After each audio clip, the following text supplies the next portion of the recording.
Hey, everybody. Welcome back to Rams Brothers, the pod. I'm your host, Dean, and I'm joined by the other host of this show, Nick. And Nick, you are decked out. Looks like Rams gear. You got a little Dodgers gear on. I got my Rams Brothers t-shirt on. I think we're ready for Thursday night. Nick, you were at that game on Sunday. Why don't you tell us how you feel before we jump in anything Cardinals related? Actually, you know what? Let me interrupt you. Let me interrupt you for the sponsor. Brewery X, best brewery in Anaheim. IPAs, hard seltzers, you name it, they got it. Over 30 beers, 10 hard seltzers. Curbside pickup 11 a.m. to 10 p.m. Open every day, 11 a.m. to midnight. Nick, sorry about that. Go ahead. Go into it. You got to do that more often because that was just hilarious. Like, you got to ask me to say something and be like, wait, hold on 1 second. Yeah, no, I was just thinking about it right as I was making my coffee this morning. I don't remember a demoralizing divisional loss under the Sean McVay era this bad. I feel like they were always in every single divisional game they've been in, even the ones that they lost. Down to the last play, it felt like they were in it the whole time. Yeah, and even, I mean, the closest one I can think of is last year's Seattle game when Jarrett threw that horrible pick that was like to nobody. But even so, they came back and they rallied, and they were in that game and they had a chance to win. And this one, after that Deshaun interception, I feel like they never came back. Yeah, I mean, they've had some games over the past couple of years against San Francisco where they've struggled, but none to where it just felt like they couldn't overcome it. And they made some of those early mistakes early on. You mentioned the interception on the long throw to Deshaun Jackson and then the fumble by Sony Michel. It ended up just being a total abomination. Cardinals put up 37 points. Considering our expectations for this team, it was the complete opposite of what we expected, right? The Rams being a 3.5, 4-point favorite at home, coming off of a big win where you felt like it was a statement win. They were going to stay number one in the power rankings. They dropped all the way down to 9, which is completely irrelevant, but the Cardinals are up at number 1. You have to mention, obviously, just to kick off the podcast, the tweet by, not sure who it was from the Locked On team, but just mention that the whole landscape of the NFC could potentially change if the Cardinals were to win this game. I think the Cardinals still have a long way to go. It's week 4 of the NFL season, but I think it's a situation where they needed some kind of an awakening, right? The offense wasn't clicking early on. There's some adjustments later in the game in terms of play calling that Sean McVay is able to make and change for the better. He mentioned that in his post-game press conferences. So while the Cardinals, I feel like they look like a really good, complete team, much better than they've been in past years, much improved. They could be a difficult out late in the season, but and you just look at the Rams, their overall body of work so far under the Sean McVay era. This is very new for the Cardinals, so I don't expect them to go ahead and make a deep playoff run quite yet. But they look like a good team. Yeah, like a really good team. I feel like it wasn't that only that we beat ourselves, but there were a lot of things that we did bad. Abandoning the run game after it looked actually really well with Henderson. But really, like after that first 3 and out that we cost, like consistently, it feels like the Rams have trouble getting the offense off of the field, and the defense, it allows for a lot of like small dink and dunk plays, and there were so many opportunities where it was like 2nd and 18 or 3rd and 15, and then Kyler picks up 13 with his feet. And it's just like, well, that's a whole fresh set of downs that they have, and they're just going to keep, just small dinks and dunks because that's our defense is set up, so it allows that to happen. Yeah, it's like get to the end zone, and then when you let them score in the end zone, then you really just took up all that time on the clock, and you give them 7. So. Well, yeah, that's the thing. They lost the time of possession battle, the Rams, by 11 minutes. The Cardinals averaged 6.5. Inexcusable. It's inexcusable. But Kyler, you have to give Kyler some credit. He flat out had the best game he's ever had against the Rams. In his first 4 games versus the Rams, Kyler completed 59% of his passes. He averaged 187 passing yards per game, had 5 touchdowns, 4 interceptions, and only averaged 12 rushing yards per game. Compared to this past Sunday, Kyler completed 75% of his passes for 268 yards, 2 touchdowns, and tacked on 39 rushing yards, no interceptions. He was actually a favorite to throw an interception in that game. And the Rams could not contain him. And it was one of the reasons why he's front runner to win the MVP right now. But the way that they kind of neutralized Aaron Donald by kind of letting him on his own, the way that they were able to get Kyler out of the pocket quicker than he has in previous games against the Rams, it was a recipe for disaster. Especially you look at the week prior against Brady, they had 24 pressures. They were able to get to him. He's not able to get out of the pocket quick, right? He's a statue. Kyler, they had 14 where they were able to just kind of flush him out of the pocket. But how many of those can be even considered pressures when he's able to get out of the pocket before the play even is able to develop? So yeah, he's the perfect example of a backyard quarterback. He makes plays happen when you're least expecting it. And the Rams have had 9 years of Russell Wilson to deal with. But I have to say, this past game from Kyler Murray, maybe it's a recency bias, but he looks better than Russell Wilson has ever had against the Rams in this previous game on Sunday. So listen, Russell Wilson's an incredible player, and he's bound to have. I don't agree with that. Games against the Rams. But I'm just in watching this game, I told you it could be potentially recency bias, but I feel like Kyler played just as well as Russell Wilson has ever played against the Rams in his career on Sunday. So take it for what you will. Like I said, it wasn't a favorable situation for the Rams, just kind of based on the fact that Kyler was able to play so well and get out of the pocket so quickly. Right, and that offensive line, Nick, we talked about how the inside of that offensive line potentially was one of the reasons why the line was in favor of the Rams. They were surprisingly physical and athletic this entire game. Like for having to lean on their depth, they did a really good job of being able to run the ball. And when Kyler was able to get out of the pocket, right, he was obviously able to make a play. But you have to give the Cardinals some credit in this game because they played a complete game, a complete opposite of what the Rams did in this game. Yeah, no, I mean, I give them all the credit. That was definitely the best performance that they put up against us. And Kyler does look like the MVP favorite right now, and they are 4-0 for a reason. I just think, actually, no. Going into this game, I thought we were the better team complete. I don't know if that's the case anymore. I didn't think our defense was able to give up more than like 27 points in the game, and I thought our offense would be able to put up at least 30. And that just, that isn't the case. And I know, like, we can all pick and point and be like, that tweet changes the entire landscape of the NFL, blah, blah, blah. But it changes the entire landscape of the NFC West, which is a huge piece of the NFL. The Wests, the AFC and the NFC are like every week it's going to be a grudge match with those teams if they're playing in division. Right now, the Cardinals are better than the Rams, 100%. And, there's a lot of adjusting the Rams have to do to get better than the Cardinals.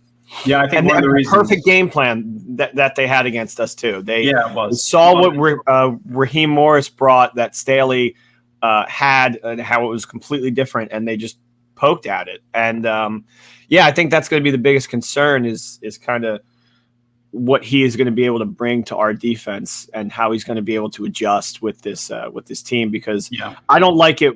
So many times I saw Donald line up with like two other guys rushing, and I'm like, he's getting double, triple teamed at sometimes, and he's not even like, he's a non-factor because you're only rushing like two other guys. So that's potentially on Raheem Morris, but Aaron Donald had his worst pass rushing grade of the entire season. That one of the things that the Cardinals did really well in this game, obviously their weapons, their offensive weapons are better. We thought that the Rams coming into this season, their weapons, right? We figured with Deshaun Jackson and Robert Woods and Cooper Kupp and Van Jefferson, they were going to be really tough to stop. But one of the reasons why this Cardinals offense is so tough to stop right now, and you got to give Cliff Kingsbury plenty of credit for this. One of the things that we get so frustrated with Sean McVay is, in games against San Francisco where he's made the same mistakes over and over again, Cliff Kingsbury had 2 years now of exposure to what Sean McVay does against his team and finally used it against him.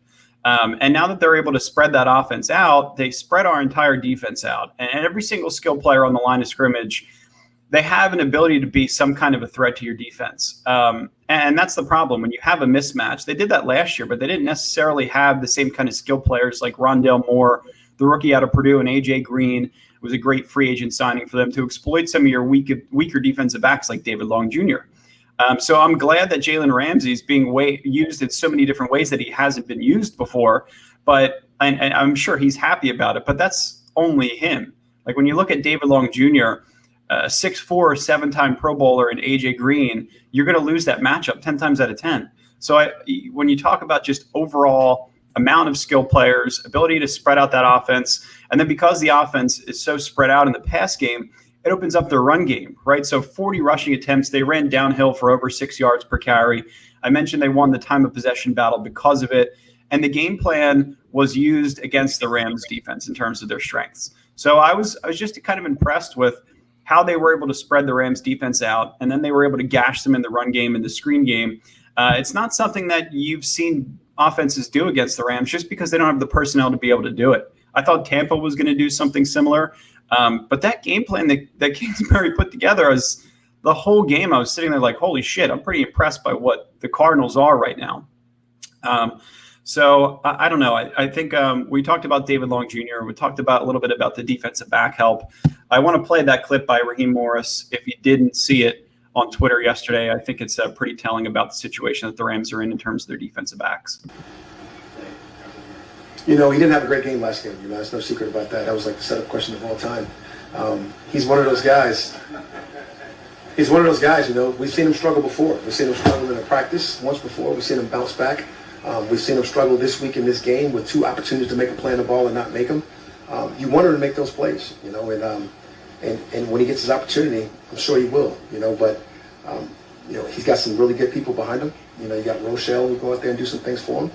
You got different packages that we can use, and I'm not counting David out, but he's certainly one of those guys we're going to need throughout this whole season. We're going to need throughout the whole process, but so they had depth at the position. It's one of the things that we evaluated before the season started, right? Robert Rochelle, I think he's going to be a really good player in the Rams system. Obviously, Terrell Burgess got some reps last year. Taylor Rapp's winning those reps this year. So an adjustment potentially can be made, right? So I think that would be smart of Raheem Morris, and I think it's coming from Sean McVay, right? The urgency to make that decision. But I don't know, Nick, what are your takeaways just from Raheem Morris kind of putting David Long Jr. on blast there? I think it's totally valid. I think he's just very much a player's coach, where he's kind of like your pal. And I think Sean McVay was that guy, and now has kind of developed to being like more of I don't want to say dictator, but that's kind of the vibe that I've gotten from him over this last season. So for him to even in his charismatic way, to put him on blast like that, I think it's good, because I think that's kind of stuff that would light a fire under my ass. Yeah. So that's I'm all for that. I'm just worried about the packages that, and I've been saying it from the beginning of the year. Like, Ramsey has a completely different kind of position this year on the defense, and it kind of makes him more the star over Aaron Donald. And it's different than what Staley was putting out there. And Staley right now looking like the coach of the year. Well, it's kind of a variation of what Staley does look like the coach of the year, but it's kind of a variation of what Staley did last year. It's all going to be dependent on game by game, right? So you have DK Metcalf in Seattle. You're going to want to have Jalen Ramsey shadowing him in all forms. But if there's an opportunity to bring him in on the blitz, right? If there's a tell that Seattle's kind of giving, right? We know Shane Waldron. He's a guy that was in the Rams system for 5 or 6 years. So there's going to be some sort of tell, I think, that the offense is going to be able to give. In that situation, if Jalen Ramsey is blitzing, I'm okay with that, right? If the play isn't, scripted to go to DK Metcalf and he's not going to be open running down the field for 30 yards. But again, there's so many opportunity to move him around and use him in different ways. If you can put him on DK Metcalf, let him shadow Tyler Lockett at times. I just think that, some of the personnel that obviously Seattle has is not as difficult to stop as what Arizona just showed us. So again, it's going to be different depending on week by week. But this defense, it has an opportunity to, it's hard to say involve Aaron Donald more, right? Because he's always going to be double, triple teamed. But just creative ways, different schemes, different packages to get different players on the field to create a different look. I think that's the difference in Brandon Staley versus Raheem Morris's defense. There's so many different dimensions to what Brandon Staley is able to offer, looks that quarterbacks haven't seen in the past. Right, different variations, able to put players in different spots in the field that just confuses the quarterback just a little bit. I don't know if Raheem Morris has that level of creativity or if it'll consistently develop throughout the season, but you have to just keep your eye on him because the defense hasn't been what you wanted it to be so far this season. So I totally get it. It's valid. Yeah. Moving over to the offensive side of the ball. Let me go ahead. You want to interject real quick? Yeah, because this is a take I saw floating around Twitter, and I didn't think I'd see the day, but I was totally shocked. People like the big take I saw after the game, and I know people panicked, but it was I think Jared Goff would have won this game for the Rams. Yeah, I saw that, and I just wanted to get your take on that, where you stand on that. Well, I mean, he won the first 8 games against the Cardinals. But I think this is a completely different Cardinals team. Does he make the same turnover early on in the game? Maybe not. Does he make a turnover later in the game? Potentially. Does Sony Michel fumble? Right? There's so many different variables. I think there are a couple plays, and I'll give Matthew Stafford the credit where it's deserved. There was a 3rd and 16 where he threaded the needle to Cooper Kupp, one of the best throws I've ever seen in my entire life. He also made 4 or 5 throws in that game that were some of the worst I've ever seen in my entire life, strictly because timing was off. The underthrow to Deshaun Jackson. The play to Cooper Kupp that should have been a touchdown where he stumbled, that play would have gone for a touchdown. But because he stumbled, he broke on the route differently and the throw was off. So there's a lot of different things with Stafford that and I'm not really defending him here because I didn't think he played a great game. But I think Jared Goff goes into that game and, if he throws 4 touchdowns, it's still not enough to beat the Cardinals in this game, right? Just because of some of the mistakes that they had to overcome. So I don't know. It's a good question. I don't think I have a straight answer for you. Yeah, I mean, I just think Stafford's becoming a little bit predictable, especially in like the first couple series. He's going to get Deshaun on that deep ball, and he missed him twice last week that we were able to overlook because it didn't result in an interception. And he hit him on the 3rd time to start the second half. But I mean, this time it was Deshaun maybe even didn't sell it as well, or the Cardinals kind of knew it was an underthrow. Yeah, it was a total underthrow. But he underthrew him last week. But Deshaun's acting like he's catching the ball, so the Bucs receivers aren't really looking for the ball. So I think this is probably Stafford's worst game of the year so far. Oh yeah, for sure. I mean, it is. It's definitely his worst game. I'm sure you'll touch on this, but I feel like the lack of Robert Woods and like the need for Kupp, or like the push to get Kupp more, I think is kind of hurting the offense, because that was another thing I liked about Jared too. He was able to get it to Woods and Kupp. There was never really a true wide receiver one. Well, it's twofold, and I'm glad you brought that up because it's in here. But it's the distribution for Jared Goff was always fine, right? There was never an issue of him, spreading the ball out. He had issues of telegraphing his throws, but it didn't feel like the whole offense was centered around strictly Cooper Kupp. Yeah, that's kind of the issue that we're seeing with Matthew Stafford right now. Is he's so focused on what Cooper Kupp is doing, and it's not like Matthew Stafford is unable to go through his progressions. He has no inability to do that. He's fine with that. But I mean, you have to find other players like Robert Woods and Tyler Higbee and Jacob Harris and Deshaun Jackson, all guys you can eventually get involved in the offense. I think that some of the play calling late in the game, right, where you're a little bit forceful with some of your passing plays, where you could have just stuck to the run and tried to hold on to the ball for a little bit longer and make something happen within those series.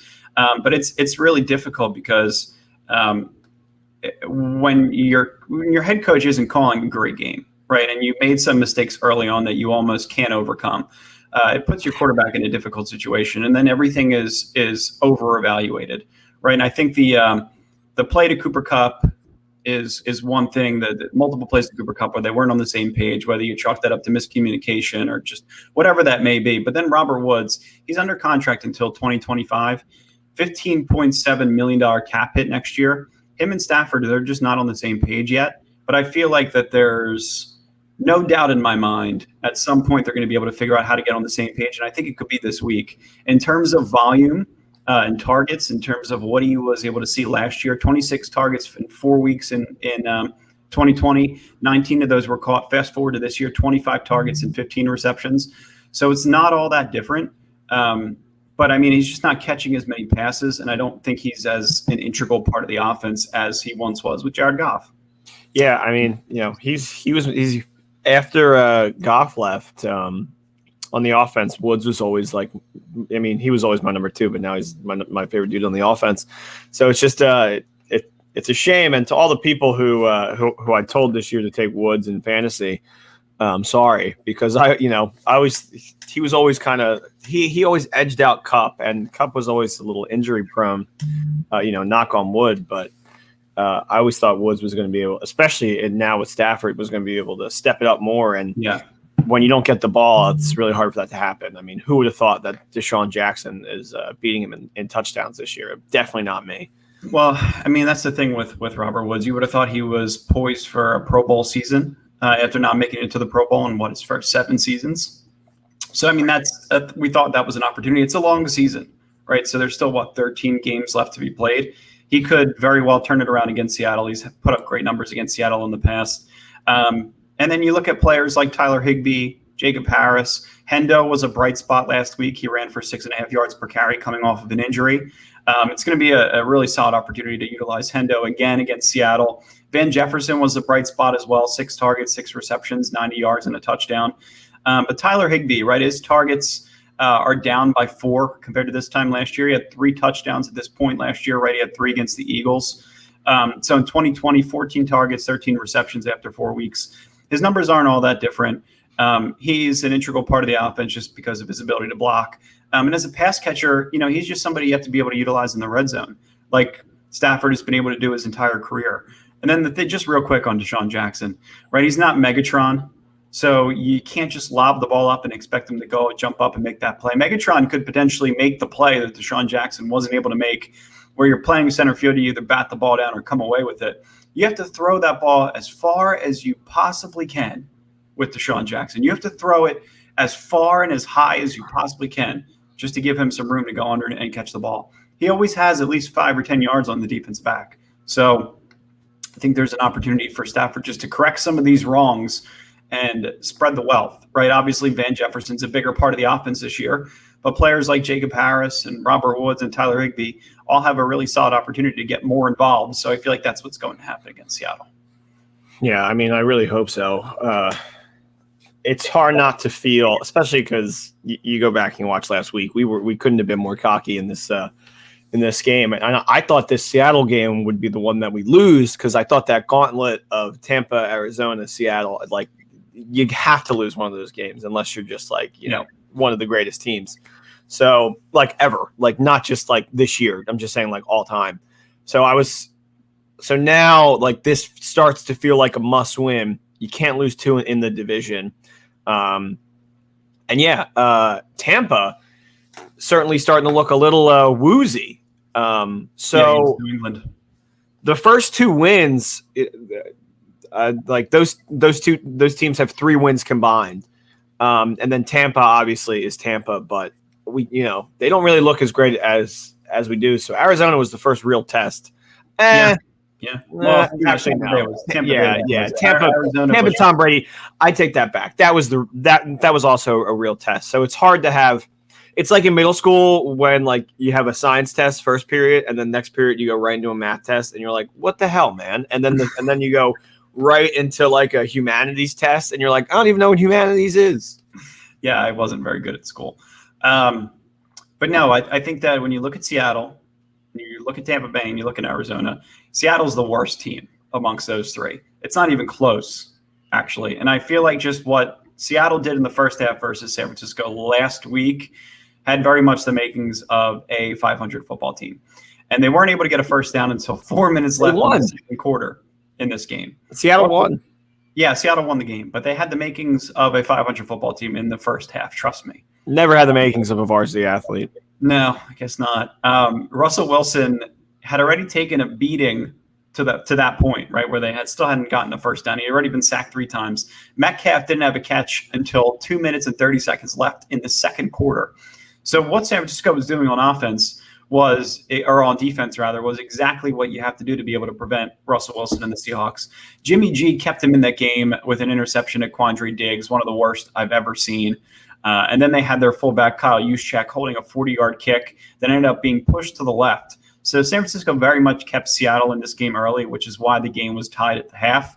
But they started to be able to establish the run a little bit in the second half, and Russell Wilson was able to sneak into the end zone to make the score 14-7. And what happens next is quite possibly the worst special teams mistake I've ever seen followed by the most Russell Wilson play I've ever seen. There's a lot of I've ever seens in this script.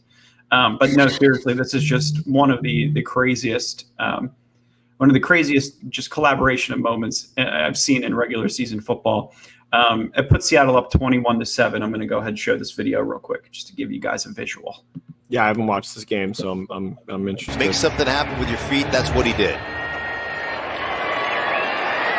Trenton Cannon from the 5. Loston has to dive back on top of it. Will lunge ahead to try to get more yardage, and the ball came out loose, and it belongs to Seattle. Yeah, that's one where you don't make a mistake, a disaster. You fumble it, you muff it, you get down on it, you live to fight another day, then it comes out again. Before you hit the ground, you've lost control. Wilson under immediate pressure, somehow gets away, throws end zone, it is caught! Touchdown, Freddie Swain! Oh my God! Oh my God! Yeah, the game was 14-7. I suddenly have sympathy for 49ers fans. Yeah, it's very uncharacteristic of what the 49ers did in that game. Seattle goes on. They went on to allow after they went up 21-7, they allowed Deebo Samuel to be wide open by almost 50 yards. And Trey Lance, who was in for the injured Jimmy Garoppolo, hurt his calf in the first half, was just kind of sitting patiently in the pocket. The fourth quarter rolls around. It's still somewhat of a game, but Seattle started to pull away because of those two crucial mistakes. And then obviously you have to muster up some offense with a rookie quarterback in Trey Lance. But the fourth quarter rolled around. Trey Lance looked very much like a rookie quarterback early on, but he's going to be a problem in this league for us. I mean, if he's a starting quarterback for San Francisco, once he begins to develop, you give him one more year, he's going to be a really good player. He's extremely athletic. He's very shifty, and his ability to move in the pocket and make plays with his legs was really impressive in this game. I believe he was very close to a rushing touchdown, or he set one up to Deebo Samuel. He looks like a young Colin Kaepernick. That's my comp. It's extremely, eerily similar, just in terms of athleticism, the arm talent. Right before both look like former baseball players, how they just wind up and throw the shit out of the ball. They have to learn how to kind of take some off of each throw, which was Kaepernick's issue early on. But that's what I believe that I'm going to see in the NFC West. I'm going to see Trey Lance, Russell Wilson, and Kyler Murray, 3 of the better quarterbacks in the entire league for the next 10 years or so. You think Trey Lance has that kind of ability? I do not. Okay. But I didn't get to watch this game, so I haven't really watched him in an NFL game. I watched him in college, but he's not the starter for a reason. And my favorite thing about them drafting him was like, okay, well, this kind of isn't really an on year for them if they're not worrying about, Jimmy's obviously still kind of pseudo quarterback. So is Trey Lance QB1 right now? It depends on the severity of Garoppolo's calf injury, but I'm assuming Trey Lance is going to start this weekend. And I thought he looked good enough. I really against did. Arizona. No, against Seattle this past week. Oh, they're playing against Arizona. Yeah. So who do you want in that game? I guess San Francisco, right? Yeah, you want San Francisco to win the game. You can't. It's painful to root for San Francisco, but I don't think they win that game. You might get some flashes out of Trey Lance, though. There you go. They could win that game. I lose 3 in a row. That would be pretty devastating. Nobody would think that. Yeah, for San Francisco. Yeah. Well, yeah, there goes their, chance to win the NFC, conference odds, Super Bowl odds. Everything kind of falls out the window if you go 2-3. This is the same with Seattle, right? Seattle could be in a situation after tomorrow night where they're 2-3. Offensively, I don't want to be 3-2. No, I can't. 3-2, I will lose sleep. I already lost sleep over this Arizona game. Currently 4th in DVOA, Seattle's offense. They're 3rd in passing, 5th in rushing. Their defense is currently ranked number 25th in DVOA, 27th in passing, and 17th in rushing. So there's a massive opportunity similar to Tampa for Matthew Stafford to kind of get back on track. Their offense isn't great, Seattle. They can be very much boom or bust. And if you look at the first half against San Francisco, as I mentioned, they were bust until the very end of the first half. They went 3 and out 5 times in a row while gaining a total of negative 12 yards in the first half of Sunday's game versus San Francisco, which is almost the complete opposite of what they've done throughout the entire season. They've been a much better first half team. They've averaged 21 points in the first half during their first 3 games of the season. but the script was completely flipped against San Francisco. And I genuinely think it was because San Francisco made some of those crucial mistakes down the stretch. I didn't watch this game thinking that Seattle was a much better football team. I saw it as San Francisco is on the same page as they are, but they made some mistakes that obviously ruled this game in favor of Seattle. The following DVOA statistics are pretty telling. Seattle's had some success offensively on early downs, especially on second down, but they've struggled on third and mid and beyond. So they've also averaged, I believe this was from Mike Clay of the NFL, averaged 53 plays per game, which is about 10 plays lower than the average, which is putting extra stress on their defense right now. And if you look at their offense by DVOA for the season I mentioned, third and fourth and mid, they're ranked 22nd. Third, fourth, and long, they're 22nd. And all third and fourth downs, they're 23rd overall.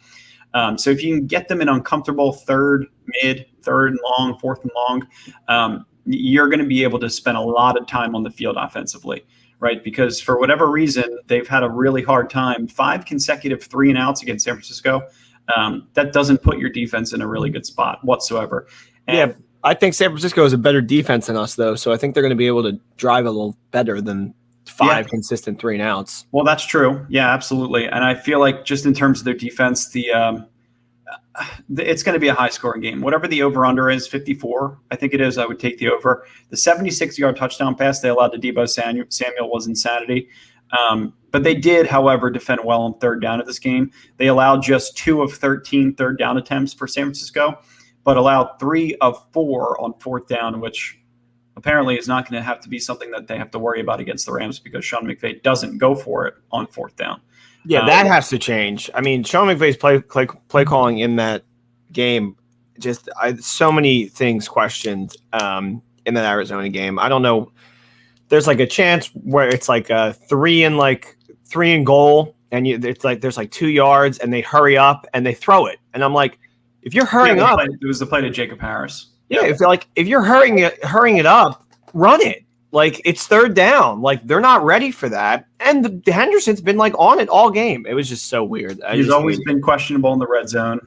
And you really thought that would go away, and he really wanted to blame that whole problem on Goff, and clearly that's not the problem. No, it's not the problem. Yeah, he can become incredibly frustrating. One of the things I wanted to just see them do throughout this season was win 4 games in a row, right? Because the unlikelihood of them being the number 1 seed in the NFC is it's very real, right? Being the number 1 seed in the NFC and getting a bye in the first week of the playoffs is very lofty expectations. But like if you can't get past that, when you have to play a road playoff game, you have to win 4 games on the road. You have to win. That could have potentially, you could have simulated that game as your Super Bowl, right? Your 4th game after beating 3 playoff teams, and you got Arizona coming into the stadium that's hosting the Super Bowl. I just expected a hell of a lot more from this team in that game. And it leaves you kind of with a sour taste in your mouth, but I still have confidence in what they're going to be able to do against Seattle because of some of the inefficiencies that they have on defense. Right? I think it's going to be a high-scoring game. I don't think the Rams are going to be able to correct some of the mistakes that they've shown on defense in just 4 days. But again, Arizona has more to show. I think they have more talent personnel-wise. I actually think at this point they're a better coach team. So again, going from 1 week to the next, one divisional opponent to the next, you have to be a complete team to get through the stretch. And I think they're going to come out on the right side of it, right? You mentioned them, winning 2 of these 3 games. But again, I wanted to see them win that 4th game in a row just to be able to show that they're the kind of team that can make a run in the playoffs. I would have taken Seattle as my Nick pick if they would have lost or if they would have beaten Arizona, because I just don't know. Like, you have to be playing January football in October to get through that gauntlet. And they don't have another stretch where it's going to be that hard. There's like a Green Bay, San Francisco, but then I think the next opponent is like something or like Jacksonville or something. So it's like that is really, really difficult. And I think maybe they were looking a little forward to Thursday. I just couldn't. I wouldn't be able to fully be like, oh yeah, they're taking it now. But now I think there's more of a reason to think that the Rams will win Thursday, especially in Seattle, though. I mean, it's never easy to go there. Even though last time we were there, we won a playoff game. No fans, though, but still. Right. No, going into Seattle is always a difficult task. Their defense has plenty of talent. I mean, Bobby Wagner, Diggs and Adams and DJ Reed, Al Woods, Alton Robinson, Poona Ford. They're all having really decent years, and their weak link is the former Eagles defensive back Sidney Jones, who the Eagles could not get out of town fast enough and is now struggling mightily in Seattle. So he's a guy you could attack. I expect big games from guys not named Cooper Kupp. Their weak side linebacker as well, Jordan Brooks, and their strong side linebacker, Cody Barton, are both also playing like shit. So those are all matchups that you have an opportunity to exploit, and you just have to kind of make sure you're keeping both of those safeties on their toes, and Quandre Diggs and Jamal Adams, before you decide to try and attack the top of the field and go deep with Deshaun Jackson. But again, we have players, we have matchups, we have the personnel to be able to win this game. So if they lose this game, I'm going to be extremely pissed off because there's no excuse to lose to a 500 Seattle team in Seattle. At this point of the season, after you come off an emotional loss, Seattle comes off an emotional win in San Francisco. I think it's just time to reset the expectations in the NFC West. Yeah, just like that tweet. Just like that tweet. Why don't we talk about Stephon Gilmore and Jalen Smith before we sign off? I don't think. Let's talk about it. I'm not saying let's not talk about it, but I don't think either of these are coming to the Rams. Well, no, I think one may be more likely than the other. I haven't looked into Jalen Smith all that much, but it's not like he's not playing well, right? He's a good player. He's never been great at stopping the run, but he's been really solid in coverage this year. I just feel like the Rams are not going to spend the money on this position because they have the depth, and they just currently have depth at that position. Players like Traven Howard and Ernest Jones and some of the depth they have at linebacker. It's not like Kenny Young and Troy Reeder aren't playing well. And I know an upgrade at linebacker has been something that we've wanted for a while, but I just don't think it's as likely as somebody like Stephon Diggs. According to Jason_OTC from Over the Cap, Gilmore wants likely $15 million that would prorate out to $10 million for the balance of the season, which means you'll roughly need $2.6 million in cap room. And the Rams do have $2 million in cap room right now. So a slight adjustment to one contract could lead to an opening for Stephon Gilmore to join the Rams. But you have to consider the cap hit that the Patriots would then take on. I don't know how I'm not a capologist, not sure how all that's going to shake out. But if the Rams are able to bring him in, are they going to have to extend him? Are they have to bring him in on a new contract? Those are all things that are going to be difficult to iron out. But he's a player, I feel like yesterday, just with Raheem Morris, some of the telltale signs that's happening with David Long Jr., I'm not sure how much they believe in Robert Rochelle. And that's a player that I want to get the taste out of my mouth after Jared Goff threw an interception to him to end the Super Bowl. I would like to see him on the other side, and I think he brings the Rams over the top.